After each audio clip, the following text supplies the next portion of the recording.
দেখো বন্ধুরা, দুপুরে ভাত রান্না করছি আর এদিকে ইঁচড় হবে। ইঁচড়ের আলু ভাজা, ইঁচড়, এই যে মশলা।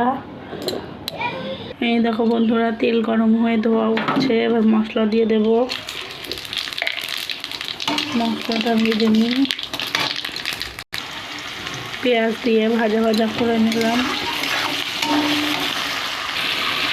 দেখো বন্ধুরা, এবার মশলা দিয়ে দেবো। মশলা দিয়ে মশলাটা নাড়াচাড়া করে নেবো। মশলাটা করে নিচ্ছি। মশলা করে নিয়ে দেখো বন্ধুরা, মশলা কষে গেছে, এবার আলুটা দিয়ে দেবো।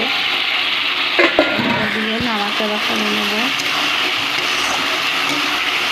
নাড়াচাড়া করে নিয়ে ইঁচড়টা দিয়ে দেবো। দেখো বন্ধুরা, ইঁচড় আর চিংড়ি মাছ আলু দিয়ে কষিয়ে নিচ্ছি। কষিয়ে নিয়ে জল দিয়ে দেবো। দেখো বন্ধুরা, ইঁচড় কষানোর ভিতরে জল দিয়ে দেবো। গরম জল দিয়ে দিলাম।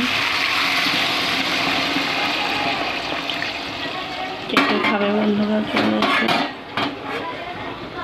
দেখো বন্ধুরা, ইঁচড়ের তরকারি হয়ে গেছে। কে কে দুপুরে খেতে চাও চলে এসো।